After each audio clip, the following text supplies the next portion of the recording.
আসসালামু আলাইকুম, সবাই কেমন আছেন? রান্নার প্রস্তুতি শুরু করে দিয়েছি। এগুলো দেখে কি মনে হয় বুঝতে পারছেন?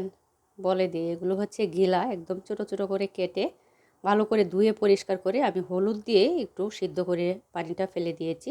কারণ গিলা কলিজাতে কিন্তু একটা অন্যরকম ঘ্রাণ থাকে। আর এই যে সাথে কলিজাও নিয়েছি। আমাদের এখানে সমস্যা হচ্ছে কি, যেমন বাংলাদেশে আপনার মুরগি কিনলে কলিজা গিলা সব কিছুই পাওয়া যায়। এখানে কিন্তু এরকম না। এখানে গিলা কলিজা এগুলো আলাদা কিনতে হয়। মুরগির মধ্যে কোনো কিছুই থাকে না আপনার, যেমন পাখনাগুলো এগুলোও এত থাকে না। শুধু গিলা কলিজা তো আর রান্না করলে হবে না, অল্প নিয়েছি, কারণ এগুলো তো আর বাচ্চারা খাবে না। সাথে কিন্তু মুরগির মাংসও নিয়েছি, মাংসটাও ছোট ছোট পিস করে কেটে নিয়েছি। এটা দিয়ে আজকে মজার একটা রেসিপি করব। এটা হচ্ছে আপনার বড় বড় রেস্টুরেন্টেও কিন্তু এই খাবারটা পাওয়া যায়। মুরগির লটপটি বলে এটাকে। কলিজা ঘিলা পাখনা এগুলো দিয়ে কিন্তু আপনার রেসিপিটা তৈরি করে খুবই মজা, রুটি বা সাদা ভাতের সাথে অসাধারণ লাগে। আপনারা দেখুন আমি কিভাবে রান্নাটা করছি। রান্না শুরু করে দিলাম। এখানে প্রথমে পরিমাণ মতো তেল দিয়ে ফোড়নে দিয়েছিলাম এলাচ আর দারচিনি, তারপর পেঁয়াজটা হালকা একটু ভেজে আদা বাটা রসুন বাটাও ভালো করে ভেজে নিয়েছি। এখন দিয়ে দিব মশলা। এখন মাংস দিয়ে দিব। মাংসটা ভালো করে কষাতে হবে।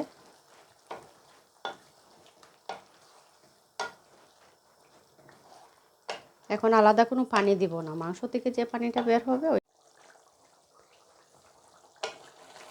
মাংসটা মোটামুটি ভালোভাবে একটু সিদ্ধ করে নিয়েছি।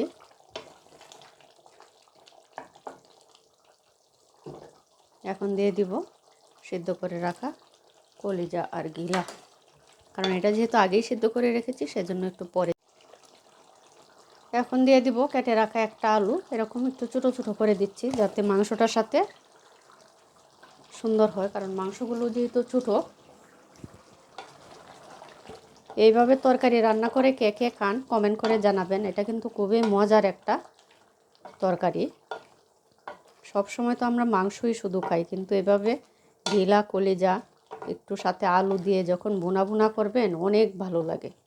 এটাতে কিন্তু অনেকে মুগের ডাল বা চুলার ডাল যেটা ওইটা দিয়েও কিন্তু করা যায়। কারণ আমি একটু আলুই দিচ্ছি।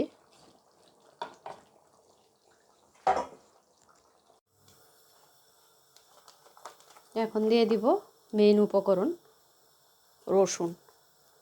রান্নার শেষে এভাবে রসুন দিবেন, তাহলে তরকারির স্বাদটা দ্বিগুণ হয়ে যায়। রসুনগুলো কিন্তু গলে যাবে না, একদম আস্ত আস্ত টাইপেরই থাকবে। ভাতের সাথে মেখে খাবেন, অসাধারণ মজার একটা